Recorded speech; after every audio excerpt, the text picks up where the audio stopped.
अस्सलामुअलैकुम, आप देख रहे हैं समा। मैं हूं सैयद फैसल करीम और मैं हूं सिद्रा मीर। बुलेटिन का आगाज करते हैं इस्लामाबाद हाई कोर्ट के बड़े फैसले से। आपको ये बताएं कि इस्लामाबाद हाई कोर्ट ने चेयरमैन सेनेट इलेक्शन से मुताल्लिक यूसुफ रजा गिलानी की दरखास्त नाकाबिल समात करार दे दी। अदालत ने 13 सफ़हात पर मुश्तमिल फैसला जारी कर दिया। फैसले में कहा गया है कि अदालत तवक्को रखती है पार्लियामेंट की बालादस्ती को यकीनी बनाया जाएगा और पार्लियामेंट के मसाइल पार्लियामेंट के अंदर ही हल किए जाएंगे। इस पर बात करते हैं समा के नुमाइंदे सुहेल रशीद से। सुहेल, और क्या रिमार्क्स है, बताइए। देखिए फैसल, पीडीएम के मुश्तरका उम्मीदवार से जो चेयरमैन सेनेट के इलेक्शन में वो इस्लामाबाद हाई कोर्ट से रिलीफ देने में नाकाम रहे हैं, उनकी दरखास्त को नाकाबिल समात करार दिया गया है और इस्लामाबाद हाई कोर्ट ने ये करार दिया है कि आइन के आर्टिकल 69 के तहत इस अदालत का दायरा इख्तियार ही नहीं कि पार्लियामेंट के अंदरूनी मामलात में मदाखलत करे। और ये करार दिया गया है कि अगर यूसुफ रजा गिलानी ये दावा रखते हैं कि अक्सरियत उनके पास है अब भी, तो उनके पास एक मुतबादिल तरीका मौजूद है। वो उस अक्सरियत की बुनियाद पर मौजूदा चेयरमैन सेनेट को हटा भी सकते हैं और उनकी जगह खुद मुंतखब भी हो सकते हैं। और ये अदालत मुतमीन है कि यही एक आईनी तरीका है जिसके जरिए पार्लियामेंट की खुद मुख्तारी को भी यकीनी बनाया जा सकता है। और साथ ही ये कहा गया है कि यूसुफ रजा गिलानी समेत जो दीगर तमाम सियासी जमातें भी हैं उससे ये तवक्को रखती है अदालत के वो आइन की बालादस्ती पार्लियामेंट की बालादस्ती को यकीनी बनाएंगे और पार्लियामेंट के अंदर ही तमाम तर जो मसाइल हैं इनका हल निकाला जाएगा। चीफ जस्टिस सत्र मिनल्ला की जानिब से 13 सफ़हात पर मुश्तमिल ये फैसला जारी किया गया जिसमें अदालती फैसलों के हवाले भी दिए गए हैं, आइन के आर्टिकल के हवाले भी दिए गए हैं और पूरा केस पहले डिस्कस किया गया यूसुफ रजा गिलानी का कि किस बुनियाद पर वो इस अदालत में आए हैं और क्यों ये दरखास्त नाकाबिल समात है। उसके बाद अदालत ने इसे खारिज किया है और ये कहा है कि अदालत बिल्कुल भी इस पर आर्टिकल 199 के तहत मदाखलत का जो है वो इरादा नहीं रखती है। और अगर अदालत का दायरा इख्तियार होता तब भी तहम्मुल का ही मुजाहरा किया जाता है क्योंकि ये पार्लियामेंट का मामला है और अदालत पार्लियामेंट की बालादस्ती पर ही यकीन रखती है और इसमें मदाखलत नहीं की जानी थी अगरचे हमारे पास दायरा इख्तियार होता भी। तो ये एक तफसीली फैसला है जो इस्लामाबाद हाईकोर्ट की जानिब से आज की पर जारी किया गया। सुहेल, हम ये भी देख रहे हैं कि सीक्रेट बैलेटिंग वाले मामले में भी अदालत ने सिर्फ अपनी ऑब्जर्वेशन दी, कोई डायरेक्शन नहीं दी और आज के भी इस फैसले में हम देख रहे हैं कि उन्होंने बॉल जो है वो पार्लियामेंट के कोर्ट में डाली। जी देखिए फैसल, इस्लामाबाद हाई कोर्ट से गुज़श्ता कुछ अर्से के दौरान कई ऐसे फैसले हैं जिसमें ये कहा गया है कि पार्लियामेंट के जो मामलात हैं उनको पार्लियामेंट के अंदर ही हल किया जाए। एक नायली का केस भी इस्लामाबाद हाई कोर्ट में फवाद चौधरी नायली केस आया था, उसमें भी इस्लामाबाद हाई कोर्ट ने यही सवाल उठाए थे कि जब पार्लियामेंट के अंदर मुंतखब नुमाइंदों का जो मामला होता है उसको वहाँ पर हल करने के लिए कोई फोरम क्यों नहीं बनाया जा सकता, क्यों एक सियासी तरह के मामलात में बार बार अदालतों में ही लाए जाते हैं। सियासी जमातें इस काल पार्लियामेंट के अंदर निकाल कर अवाम का एतबार जो है वो पार्लियामेंट के ऊपर ही बहाल क्यों नहीं करती। यही वो उसी का एक सिलसिला है आज का फैसला भी। और आज सुबह जब समाप्त हुई थी उस वक्त भी अदालत की जानिब से ऐसे ही सवालात उठाए गए थे। फारूक एस नायक जो पीपल्स पार्टी की जानिब से पेश हुए थे उनसे यही पूछा गया था कि जब आइन के अंदर एक चीज दी गई है, पूरा तरीका मौजूद है और इलेक्शन कमीशन भी इस केस में इन्वॉल्व नहीं होता जो चेयरमैन सेनेट का इलेक्शन है, तो उसमें फिर अदालत कैसे मुदाखलत कर सकती है। ये एक रूलिंग है। अगरचे फारूक नायक की जानिब से कहा गया था कि हम सिर्फ 7 मुस्तरद जो वोट हैं उनको चैलेंज कर रहे हैं और अदालत को इसमें जरूर मुदाखलत करनी चाहिए। अदालत ने ये तमाम तर रिमार्क्स दिए हैं। सुहेल, आपका बहुत शुक्रिया। लाहौर हाई कोर्ट ने जाती उमरा राजी केस में मरियम नवाज की अबूरी जमानत मंजूर कर ली। लीगी नायब सदर ने कहा, नैब के इकदाम से पता चलता है कि निहत्ती औरत का कितना खौफ है। मरियम नवाज ने बिलावल से अब भी अच्छे ताल्लुकात का दावा किया। कहा, रवादारी की सियासत उन्हें निभाना आती है। शाहिद हुसैन की रिपोर्ट। जाती उम्रा के लिए 1500 कनाल अराजी खरीदने के मामले में मरियम नवाज की नैब तलबी। लीगी रहनुमा ने 26 मार्च को मुमकिन गिरफ्तारी से बचने के लिए अबूरी जमानत करा ली। अदालत से जमानत मंजूर होने के बाद मरियम नवाज ने कहा, ये सियासी मुकदमा है, जितना बर्दाश्त करना था कर लिया, इंतकाम सहकर इनको बेनकाब किया है। अब नैब को ये मौका नहीं देंगे कि हुकूमत की डूबती कश्ती को बचाए। अगर इमरान खान घर ना जा रहा होता तो मरियम नवाज को नैब बुलाने की जरूरत न पड़ती। नैब की जो भयानक तारीख है उसमें पहली मरतबा नैब को शायद रेड जोन डिक्लेयर किया जा रहा है। इसी से पता चलता है कि एक निहत्ती औरत का कितना खौफ है। लीगी रहनुमा ने कहा कि मुश्तरका मकासद के लिए वो पीडीएम में हैं और बिलावल से अब भी अच्छा ताल्लुक है। अपनी स्ट्रैटेजी है, हमारी अपनी स्ट्रैटेजी है, कुछ कॉमन गोल्स हैं जिस पे हम पीडीएम में इकट्ठे हैं और सियासत में उतार चढ़ाव आते रहते हैं। बिलावल से मेरा एक अच्छा ताल्लुक है और मैं नवाज शरीफ की बेटी हूँ। मैं रवादारी की सियासत और ताल्लुकात को निभाना जानती हूँ। अदालत ने मरियम नवाज की दरख्वास्त जमानत पर नैब से 12 अप्रैल को जवाब तलब कर लिया है। लीगी रहनुमा को जमानत के लिए 10 लाख के 2 मुचलके जमा कराने की हिदायत की गई है। कैमरामैन खावर महमूद और गनीउल हसन के साथ शाहिद हुसैन, समा, लाहौर। नैब ने मरियम नवाज की पेशी के मौके पर कारकुनों को साथ लाने के खिलाफ लाहौर हाई कोर्ट से रुजू कर लिया। दरखास्त में कहा गया कि मरियम नवाज का मजमे के साथ पेश होना इंक्वायरी में रुकावट डालना है। नैब ने लाहौर हाई कोर्ट में दरखास्त में कहा है कि नैब ने इंक्वायरी के लिए मरियम नवाज को 26 मार्च को 2 केसेस में तलब किया है, लेकिन मरियम ने पीडीएम के कारकुनों के साथ नैब में पेश होने का ऐलान कर रखा है। इससे जाहिर होता है कि मरियम नवाज इंक्वायरी में पेश होने के बजाय नैब तहकीकात में रुकावट डालना चाहती हैं। नैब ने सदा की कि मरियम नवाज को पाबंद किया जाए कि वो पेशी के वक्त मजमा साथ न लाएं। और गैर कानूनी काम किया तो एक्शन लेंगे। वजीर आला पंजाब उस्मान बुज़दार ने 2 टोक अंदाज में बता दिया। सवाल किया कि क्या जुलूस लेके जाने का मकसद इदारे पर हमला करना है। से जुलूस लेके जाना चाहता हो किसी इदारे पे, किसी का कोई हमला करना है या पता नहीं कुछ क्या, इस तरह के काम करने की ज़रूरत क्या है। जो भी कोई शख्स हो, कोई भी आदमी हो, इस तरह का गैर कानूनी काम करेगा तो इंशाअल्लाह कानून हरकत में आएगा और उनके खिलाफ कानूनी कार्रवाई होगी। लाहौर पुलिस के सरबराह गुलाम महमूद डोगर कहते हैं कि मरियम नवाज की नैब पेशी पर एहलकारों की बड़ी तादाद तैनात करेंगे, किसी को कानून हाथ में लेने नहीं देंगे। दफ़ा 144 नाफिज हुई तो अमल दरामद कराएंगे। डिप्लॉयमेंट करेंगे और बहुत हैवी डिप्लॉयमेंट करेंगे और मैं समझता हूँ कि we will not allow anybody कि वो कानून को हाथ में ले। अगर दफ़ा 144 अगर लागू की जाती है तो डेफिनेटली हम उसकी इम्प्लीमेंटेशन भी करेंगे और 5 से ज़्यादा लोग जिसको कि अनलॉफुल असेंबली कहते हैं वो हम बिल्कुल भी अलाउ नहीं करेंगे। अब सवाल ये कि क्या पीपल्स पार्टी और नून लीग में मजीद दूरियां बढ़ गई हैं। रावलपिंडी में भुट्टो की बरसी पर जलसा, लेकिन पीपल्स पार्टी ने नून लीग को शिरकत की दावत नहीं दी। ऐसा क्यों हुआ, इसी सवाल का जवाब ढूंढने की कोशिश की है समा के नुमाइंदे संजय साधवानी ने। उन्होंने अराकीन सिंध से गुफ्तगू की है, आपको सुनवाते हैं। मुस्लिम लीग नून और पाकिस्तान पीपल्स पार्टी में तलखियाँ बढ़ती जा रही हैं। दोनों जमायतों ने अपने प्रोग्राम से एक दूसरे को मदऊ नहीं किया है।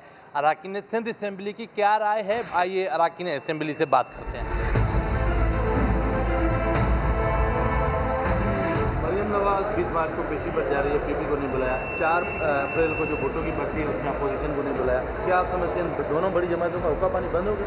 देखिए, मरियम बीबी जो हैं वो क्योंकि उनकी तलबी हुई है तो वो जा रही हैं, तो ये तो एक पर्सनल मैटर है। हमारे लीडरान तो पिछले 20-22 साल से नैब के आगे हाजिरी दे रहे हैं, आ रहे हैं, जा रहे हैं। मुफादात का रिश्ता था, अपने मुफाद पूरे हो गए। जरदारी ने तो जो इनके साथ किया बड़ा ज़बरदस्त गेम किया। यही लग रहा है कि हुक्का पानी भी बंद हुआ है और जो पीडीएम जिस मकसद के लिए एक हुई थी वो मकसद तो टूट गया। इनका बिल्कुल हुक्का पानी बंद है। पीपल्स पार्टी तो अब स्विस अकाउंट को देखे, ब्रॉडशीट को देखे, अपने मसाइल को देखे, उसने पीडीएम के करीब से भी नहीं गुजरना क्योंकि उनके अपने मसाइल गले में बहुत सारे। अराकीन सिंध असेंबली का कहना है कि सियासी बहन भाइयों के रिश्ते का तो ड्राप सीन हो गया। अब इन दोनों जमातों के सरबराहान को चाहिए आवाम की मुश्किलात के बारे में सोचें। कैमरामैन कामरानुद्दीन के साथ संजय साधवानी, समा, कराची। मरियम नवाज ने सिलेक्टेड किसको कहा था, जवाब अब तक नहीं मिला। लाहौर हाई कोर्ट से रवानगी के वक्त मरियम नवाज से सवाल हुआ तो टाल गईं। बिलावल से अच्छे ताल्लुकात का दावा करते हुए कहा कि पीपल्स पार्टी से खिलाफात नहीं, सियासत में उतार चढ़ाव आते रहते हैं, मुश्तरका मकासद की वजह से पीडीएम में इकट्ठे हैं। सिलेक्टेड है, सिलेक्टेड था, सिलेक्टेड है। लगता है सिलेक्टेड के लफ्ज से मरियम अब चिढ़ने लगी हैं। पहले नए सिलेक्टेड का ट्वीट करके नया पिंडोरा बॉक्स खोला, फिर सवाल हुआ तो कहा खुलकर नाम लेना होता तो पहले ही बता देती। अगर मैंने इशारा न करना होता तो फिर मैं खुल के बात करती। मैंने इशारा करना था, कर दिया। मगर बिलावल ने तो साफ शरीफ खानदान को निशाना बना डाला। हमारे रगों में ये सिलेक्ट होने वाला सिलसिला नहीं है।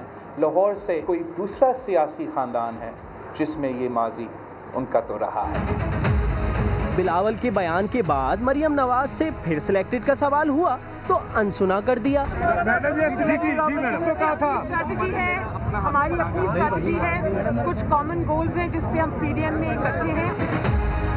सहाफी ने दोबारा पूछा सिलेक्टेड किसको कहा था, मगर इस बार भी मरियम ने जवाब नहीं दिया। मैडम आपने सिलेक्टेड का लफ्ज किसके लिए इस्तेमाल किया था? लोग कहते हैं आपने बिलावल के लिए इस्तेमाल किया था। सब चला। नून लीगी नायब सदर ने पीपल्स पार्टी के चेयरमैन से ताल्लुकात बेहतर होने का दावा किया। सियासत में उतार चढ़ाव आते रहते हैं, बिलावल से मेरा एक अच्छा ताल्लुक है।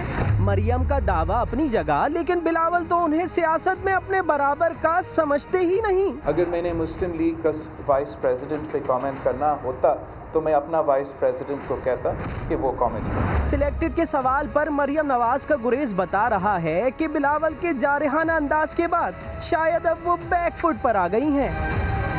पीडीएम इजलास में तल्ख जुमलों के बाद से नवाज जरदारी राब्ते मुनक़ता हैं। मरियम नवाज और बिलावल भुट्टो जरदारी में भी राब्ता नहीं हुआ है। दोनों जमातों में दूरियां कम करने के लिए इत्तेहाद में शामिल दीगर जमातें मैदान में आ गई हैं। बात कर लेते हैं संजय साधवानी से। संजय, ये बताइए कि कौन सी जमातें हैं जो ये चाहती हैं कि दूरियां खत्म हों? देखें, पीडीएम के सरबराह मौलाना फजल रहमान और पीडीएम में शामिल छोटी जमायतें ये कोशिश कर रही हैं कि जो आसिफ अली जरदारी और नवाज शरीफ में की वजह से मुस्लिम लीग नून और पीपल्स पार्टी में दूरियां पैदा हुई हैं, उन्हें कम किया जा सके। पीडीएम इजलास में आसिफ अली जरदारी के सख्त जुमलों और नवाज शरीफ से सख्त जुमलों के तबादले के बाद मियां नवाज शरीफ से आसिफ अली जरदारी का और बिलावल भुट्टो जरदारी से मरियम नवाज शरीफ का राब्ता नहीं हुआ है। इससे पहले ये चारों रहनुमा एक दूसरे से हार्ड लाइन पर राब्ते में थे, लेकिन जो सख्त जुमलों का तबादला हुआ उसके बाद अब जो दोस्त हैं वो बीच में आए हैं। अब दोस्तों के जरिए पैगाम एक दूसरे को अरसाल किए जा रहे हैं। बीएनपी का वफद गुज़िश्ता रोज आसिफ अली जरदारी से उन्होंने मुलाकात की थी। कल वो नवाज शरीफ के जो जमायत है मुस्लिम लीग नून उनसे मुलाकात करेगा और आसिफ अली जरदारी की जानिब से बीएनपी का कहना है कि संजय पहले डायरेक्ट राबते किए जा रहे थे, लेकिन अब दोस्तों के जरिए पैगामात भिजवाए जा रहे हैं। तफसील के लिए शुक्रिया। नवाज शरीफ की सेहत और मेडिकल टेस्ट रिपोर्ट के लिए वजारत दाखिला ने वजारत खारजा के एडिशनल सेक्रेटरी बराए यूरोप को एक ख़त लिख दिया है। बात करेंगे अपने नुमाइंदे अब्बास शब्बीर से। अब्बास, हाल कैसा है जनाब का, के अलावा ख़त का मतन क्या है? देखिए, नवाज शरीफ के हवाले से वजारत दाखिला को कुछ डिटेल्स दरकार हैं, जिसमें बरतानिया के डॉक्टर से नवाज शरीफ की सेहत की मौजूदा सूरत हाल के हवाले से भी वजारत दाखिला को एक रिपोर्ट बनानी है। और उस रिपोर्ट के लिए वजारत दाखिला ने वजारत खारजा के एडिशनल सेक्रेटरी बराए यूरोप को एक खत लिखा है, जिसमें ये कहा गया है कि नवाज शरीफ की सेहत इलाज के हवाले से कुछ मालूमात दरकार हैं। बरतानिया के जो डॉक्टर्स हैं जो नवाज शरीफ का इलाज कर रहे हैं, उनकी सेहत के हवाले से मौजूदा सूरत हाल उनसे ली जाए, जबकि नवाज शरीफ का इलाज करने वाले डॉक्टर्स के नाम और उनका पता भी बताया जाए।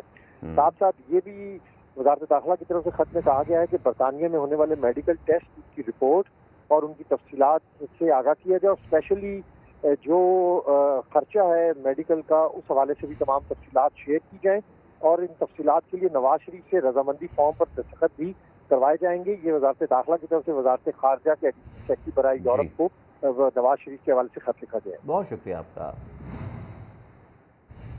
विफाकी वजीर दाखिला शेख रशीद की मरियम नवाज पर कड़ी तनकीद, कहा खुद जमानत ले ली और कारकुनों को पहुंचने का कह रही हैं। पीडीएम खत्म हो चुकी, कौम ये याद रखे इस्लामाबाद, लाहौर और कराची में रेड अलर्ट है। तो वो हिफाजती जमानत कराएं और लोगों को कहें कि आप अदालत पे आओ। और ये 26 मार्च की खिफत मटाने जा रहे हैं। कौम देख लेंगे इनके साथ कितने लोग हैं 26 को। बाहर से बैठ के कॉल देने के लिए इमाम खमीनी होना जरूरी है, वो आप नहीं है ना, आप मौजे तंग हैं। आप इस सारी कौम को समेत मेरे बेवकूफ बना के बाहर गए। ये अपनी show off power Imran Khan को नहीं दिखा रहे, ये पीपल्स पार्टी को दिखाना चाह रहे हैं। और ये जो मर्जी कर ले पीपल्स पार्टी, मेरे ख्याल में वो इस्तीफे नहीं देगी। ये सारा स्क्रीन कैप्चर करने की जिद्दोजहद है। एक दिन तंग आ जाएंगे मीडिया के कैमरामैन भी और मीडिया भी कि यार कितना दिखाएं। पीडीएम तो टैंटा फिश हो चुकी है। मैं 500 रुपए इनाम दूंगा अगर 11 पार्टियों का कोई नाम साफ ही बता दे। 500 रुपया शेख का 5000 के बराबर होता है। ढाई पार्टियां हैं, आधी फजल रहमान की, एक नून की, एक पीपल्स पार्टी। मुझे तो फजलुर रहमान साहब की हालत पर तरस आता है। वो एक दिन एक तरफ होते हैं और हाथ आसमान पे लगाते हैं मौलाना, और कभी पाँव जमीन पे, खला में लटक रही है उनकी सियासत। फवाद चौधरी कहते हैं कि खुशी है मरियम नवाज ने कानूनी रास्ता इख्तियार किया। कल तक तो उनका मौक़िफ़ था कि ज़मानत नहीं कराएंगे। पीपी और नून लीग में अंदरूनी झगड़ा चल रहा है। पहले ही कह दिया कि ये गाड़ी चलने वाली नहीं। वफाकी वज़ीर ने बता दिया कि काबीना में रद्दोबदल की बातें चल रही हैं। कई वज़रा के दिल धड़क रहे हैं। मुझे खुशी है कि मरियम नवाज़ ने एक कानूनी रास्ता अख्तियार किया है। पिछली दफ़ा जब गए थे तो उन्होंने नैब के दफ्तर के ऊपर पत्थर मारे थे। खुशी है कि नून लीग आहिस्ता आहिस्ता कानून के दायरे में वापस आ रही है और अब ज़मानत वगैरह वो करा रहे हैं।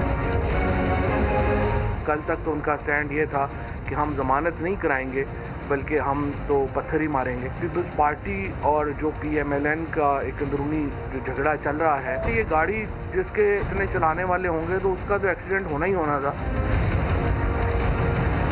PMLN जो है नाबालिग सियासत है, पार्लियामेंट को ही नाकाम करना चाहते हैं। बिलावल साहब ने अपना इमाम चेंज कर लिया है। पहले फजलुर रहमान साहब थे, आजकल सराजुल हक साहब हैं।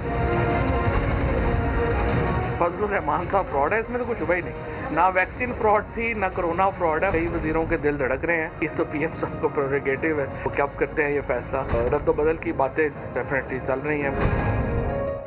जमात इस्लामी ने सेनेट में अपोजिशन लीडर के लिए पीपल्स पार्टी की हिमायत का इंदिया दे दिया, लेकिन PDM में शमूलियत से इनकार कर दिया। अब्बास नकवी से बात कर लेते हैं। अब्बास, यानी कि बिलावल भुट्टो से मुलाकात का ये असर नजर आ गया? जी बिल्कुल, तर्जुमान जमात इस्लामी कैसर शरीफ के मुताबिक जो है सेनेट में अपोजिशन लीडर के लिए जमात इस्लामी का पीपल्स पार्टी की हिमायत का अंदिया दे दिया है और उनका ये भी कहना है कि अपोजिशन का मुश्तरका उम्मीदवार ना हुआ तो ज्यादा सीटों वाली जमात को जो है जमात इस्लामी सपोर्ट करेगी। जबकि बिलावल भुट्टो और सिराजुल हक की जो मुलाकात हुई थी उसकी अंदरूनी कहानी जो सामने आई है उसके मुताबिक बिलावल भुट्टो ने सिराजुल हक को PDM में शिरकत की दावत दी थी, लेकिन अमीर जमात इस्लामी ने PDM में शमूलियत से इनकार कर दिया और उनका ये कहना था कि जमात इस्लामी अपनी जद्दोजहद ऐसे ही जारी रखेगी। लेकिन जो सेनेट के अंदर अपोजिशन लीडर के हवाले से जो इलेक्शन होगा उसके हवाले से उन्होंने अंदिया दिया है कि उसके अंदर जो सबसे ज्यादा जिसके पास सीटें हैं जिस पार्टी के पास उसको हम सपोर्ट करेंगे। तो इस हवाले से पीपल्स पार्टी काफी ज्यादा मुतमईन भी नजर आ रही है। जी, अपडेट करने के लिए शुक्रिया अब्बास नकवी। आगे बढ़ते हैं और आपको बता दें कि कोरोना की बिगड़ती सूरत हाल के पेश नज़र हुकूमत ने किया है बड़ा फैसला। इस्लामाबाद और पंजाब के 10 जबकि खैबर पख्तूनख्वा के 9 अजला में तालीमी इदारे 11 अप्रैल तक बंद रहेंगे। शफकत महमूद कहते हैं कि तमाम इम्तिहानात वक्त पर होंगे। इस बार बगैर इम्तिहान अगली क्लासेस में प्रमोट नहीं किया जाएगा। फराह रब्बानी इस पर रिपोर्ट करेंगी। कोरोना वायरस एक बार फिर तदरीसी निज़ाम के आड़े आ गया। वबा से ज्यादा मुतासरा 20 अजला में तालीमी इदारे अब 11 अप्रैल तक बंद रहेंगे। वज़राए तालीम की अहम बैठक के बाद वफाकी वज़ीर तालीम शफकत महमूद का ऐलान। फैसला किया गया है कि 11 अप्रैल तक सिलेक्टेड अजला में हर किस्म के तालीमी इदारे बंद किए जाएंगे। किसको ऐड करना है किसको नहीं करना वो बीमारी की शिद्दत का हवाला देके होगा। ये सूबाई और आज़ाद कश्मीर और गिलगित बल्तिस्तान की हुकूमतें फैसला करेंगी। ये भी वाज़ेह कर दिया कि इम्तिहानात शेड्यूल के मुताबिक ही होंगे। जो तालीमी बोर्ड्स के इम्तिहानात 9वीं 10वीं 11वीं और 12वीं जमात के लिए होने हैं वो अपने उस टाइम टेबल के मुताबिक मई के आखिर में या जून में या एक आधी जगह जुलाई में होंगे और वो जरूर होंगे। वज़ीर तालीम ने बताया कि 7 अप्रैल को वज़राए तालीम और सेहत का जायजा इजलास दोबारा होगा, जिसमें कोरोना वबा की ताज़ा सूरत हाल के तनाजुर में आइंदा के हवाले से फैसले किए जाएंगे। फराह रब्बानी, समा, इस्लामाबाद। इसी हवाले से तलबा ने मिले जुले रद्द-ए-अमल का इजहार किया। किसी ने कहा शफकत अंकल स्कूल बंद ना करें, हम SOPs का ख्याल रखेंगे। कोई तालीमी इदारे खोलने का हामी और कोई मुखालिफ दिखाई दिया।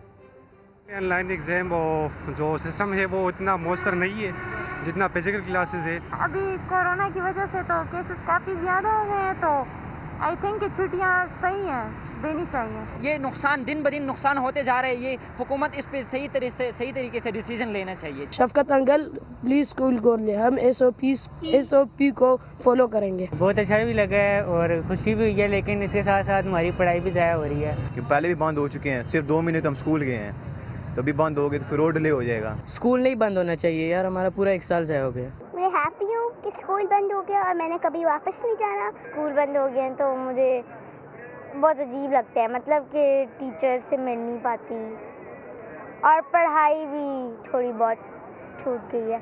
मुशीर इत्तलात पंजाब डॉक्टर फिरदौस आशिक अवान कराची पहुंची, समंदर की सैर की, कश्ती भी चलाई। प्रोग्राम नया दिन के एंकर मोहम्मद शुएब से खूब मजे की बातें की। ये इंकशाफ भी कर दिया कि उन्हें तो 6 माह से तनख्वाह ही नहीं मिल रही।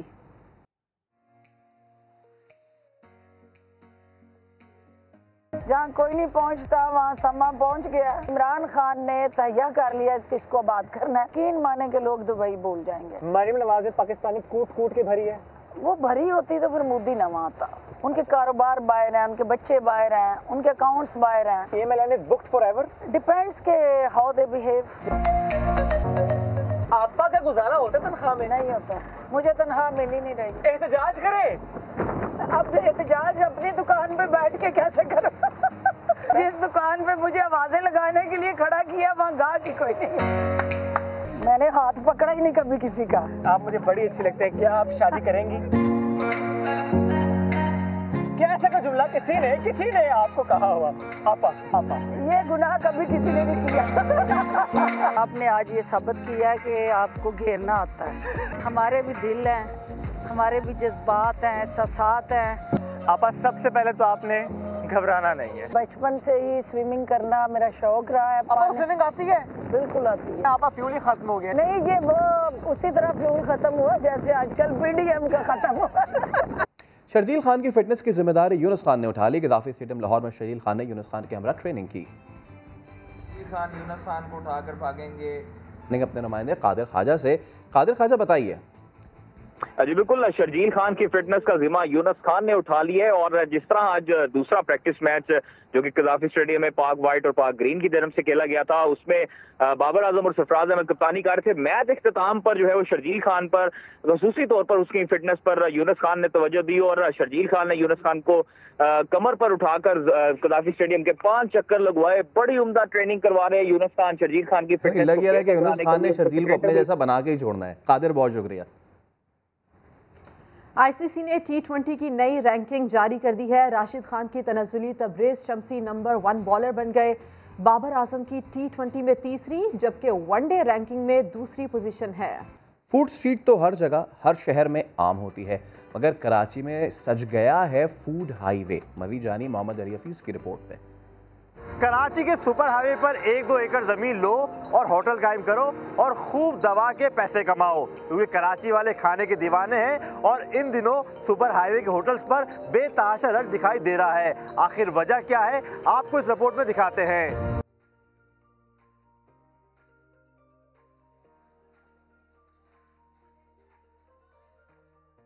चटपटे खानों की बेकरार करती महक,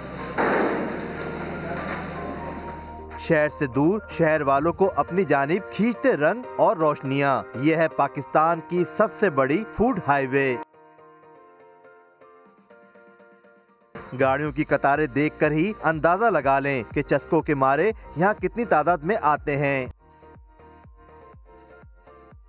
कोरोना के सबब इंडोर डाइनिंग पर पाबंदी लगी तो आउटडोर खाबों के दौर चल पड़े।